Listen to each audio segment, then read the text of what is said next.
نحمده ونصلي ونسلم على رسوله الکریم اما بعد۔ شریعت میں جو انسان پر واجب ہے یا فرض ہے وہ اس کو کرنا ضروری ہے۔ اس کے علاوہ جو چیزیں ہیں وہ سنت یا مستحب، ان کے کرنے پر ثواب ہے، نہ کرنے سے گناہ نہیں ہوتا۔ سنت مؤکدہ جس کی اللہ کے رسول صلی اللہ علیہ وسلم نے تاکید فرمائی، اس کو بھی مستقل اگر کوئی چھوڑتا رہے تو ظاہری بات ہے اس سے صغیرہ گناہ ہوتا ہے، لیکن کوشش کرنی چاہیے کہ اس کا اہتمام کیا جائے کہ نبی اکرم صلی اللہ علیہ وسلم نے شفقت اور محبت فرماتے ہوئے ہمارے لیے کچھ چیزوں کو کہا کہ ضرور کر لو، اور وہ ہماری بہت رعایت کرتے ہیں۔ اس کے باوجود اگر کچھ کرنے کو کہتے ہیں اس کا مطلب ہے وہ ہمارے لیے بہت فائدے کی چیز ہے، اس کا نقصان ہو جائے گا اگر ہم نے نہ کیا۔ بہرحال اب ایک شخص نوافل، ایکسٹرا کام، فضیلت کے کام، مستحب کام نہیں کرنا چاہتا، نہیں کرے، کوئی گناہ نہیں، کوئی پکڑ نہیں ہوگی۔ لیکن شخص محروم ہے، اللہ نے اسے اپرچونٹی دی اور اس اپرچونٹی سے اس نے فائدہ نہیں اٹھایا، تو آج تو اس کو اس کی ضرورت نہیں ہے، لیکن کل قیامت میں اگر ضرورت پڑ گئی تو بہت پچھتائے گا کہ میرے پاس نیکیوں کا ایک موقع آیا تھا، میں نے کیا نہیں، یہ کہہ کے کہ مجھ پر فرض نہیں، میں کیوں کروں؟ تو یقیناً فرض نہیں تو سوال بھی نہیں ہوگا، لیکن اس کا یہ مطلب نہیں کہ اس کا ثواب مل جائے گا آپ کو، تو کرنے پر ہی ثواب ملے گا نا۔ آپ کے پاس اکاؤنٹ میں 1,00,000 روپے ہوں، اس کے باوجود پیچھے پڑ جاتے ہیں۔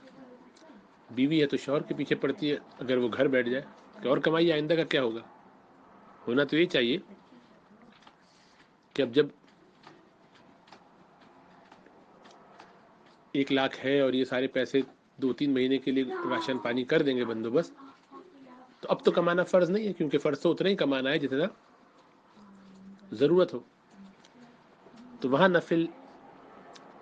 سنت اور مستحب کے بہت پیچھے پڑے رہتے ہیں۔ اپنے لیے چاہیے کیا شوہر سے، اپنے حقوق کیا کیا حاصل کرنے ہیں بیوی سے،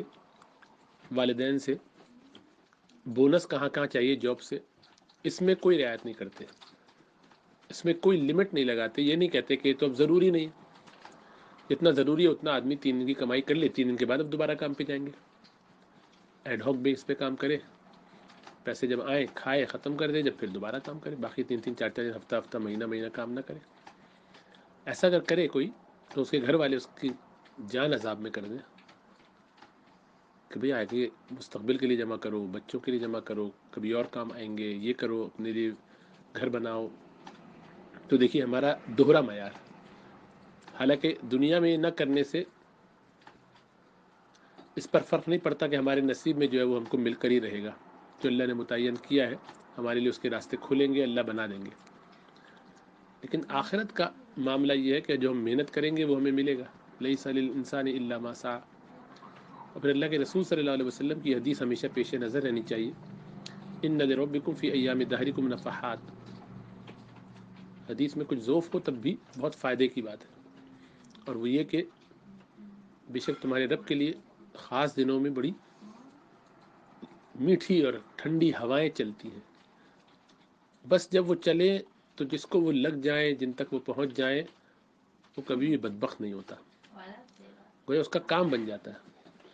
تو جان لو، ہوشیار رہو، ایسے خاص مواقع کی تلاش میں رہو، یعنی اپنے آپ کو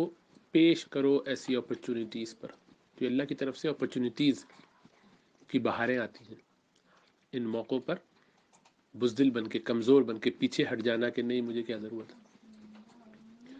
اس میں آدمی اپنے آپ کو رکھ کے دیکھے کہ جہاں وہ ایسی مجبوری اور پریشانی میں ہے اور سامنے والے کے پاس اتنی کشادگی اور اتنی کشائش ہے کہ وہ آپ کی مدد کر سکتا ہے، لیکن وہ کہتا ہے مجھ پر فرض تو نہیں، میں نہیں دیتا۔ لیکن آپ کے نہ دینے سے یا دینے سے آپ کو تو زیادہ فرق نہیں پڑا، لیکن اس شخص کی دنیا کے حساب سے بہت اہم تھا وہ فیصلہ، کہ شاید اس 150 روپے سے آپ کو فرق نہیں پڑتا، لیکن اس کی شاید بہت اہم ضرورت تھی جو پوری ہو جاتی، آپ کے لیے وہ زیادہ اہم بات نہ تھی، اس کے لیے بہت اہم تھی۔ تو آپ نے کسی کی اس تکلیف یا مصیبت کو دور کیا دنیا میں، اللہ کے رسول صلی اللہ علیہ وسلم فرماتے ہیں کہ اللہ سبحانہ و تعالیٰ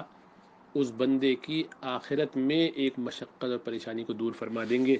اگر وہ کسی کی دنیا کی پریشانی کو دور کر دیتا ہے تو اب قیامت والے دن اگر آپ کو سرٹیفکیٹ جنت کا مل چکا ہے تب تو آپ کو کچھ کرنے کی ضرورت نہیں، صرف فرائض پورے کیجیے، نوافل پہ کوئی پوچھ نہیں ہوگی، ایکسٹرا کاموں پہ کوئی پوچھ نہیں، آپ کا دل چاہ رہا نہ کیجیے۔ لیکن قیامت والے دن اگر حساب کھٹائی میں پڑتا ہوا نظر آیا، پہلے یہ کہ وہ فرائض سارے پورے کیے ہوں، چلیے بھی سب پورے کیے، بچپن سے اچھے طریقے سے کرتے، کچھ ذمے میں نہیں ہے، سب ادا کر دیا، کیا وہ ایسا کیا ہے کہ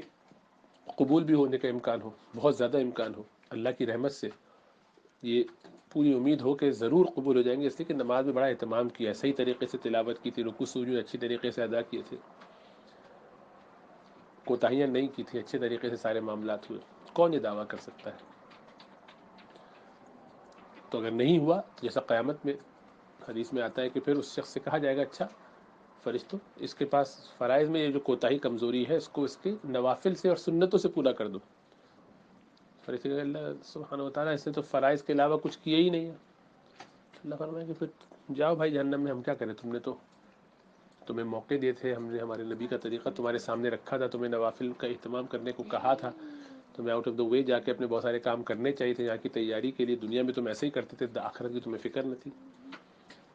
دنیا میں بچوں کو اسکول پڑھانے کے بعد ٹیوشن بھی بھیجتے تھے یہ سوچ کے کہ زیادہ اچھا پڑھ لے گا، اچھے گریڈز آ جائیں گے، آگے نکل جائے گا، جان کو ان کی عذاب ہوئے رہتے تھے، جلدی جلدی اٹھاتے تھے،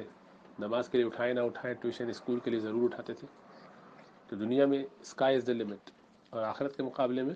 کچھ کرنے کا نہیں، صرف فرض کرنا ہے، اس کے علاوہ نہیں کرنا ہے کچھ، تو یہ نفس کے دھوکے ہیں، اور شیطان اور نفس ہمیں رسوا کر کے آخرت میں ناکام کرنا چاہتے ہیں کہ یہ تو پتہ ہے کہ یہ نماز نہیں چھوڑے گا، یہ تو پتہ ہے کہ یہ فرائض نہیں چھوڑنے والا، تو اس کو ایسا کر دو کہ اس نے ذہن میں یہ رہے کہ میں فرض ہی پورا کر لوں کافی ہے، اور وہ فرض بھی ایسے نکمے نکلے کہ کچھ نہ کچھ تو اس کی کٹائی لگے ہی آخرت میں، تو شیطان ہمیں رسوا کرنا چاہتا ہے، اور ہم اسی کی باتیں مان کے اپنے آپ کو مطمئن کرتے ہیں کہ نہیں میں کیوں کروں جب یہ فرض نہیں ہے، ٹھیک ہے نہیں کیجیے، بات تو درست ہے، لیکن اگر معاملہ کھٹائی میں پڑا تو کچھ ہوگا نہیں آپ کے پاس اپنے آپ کو بچانے کے لیے، اس کی تیاری پوری ہونی چاہیے، اللہ سمجھ اور شعور عطا فرمائے۔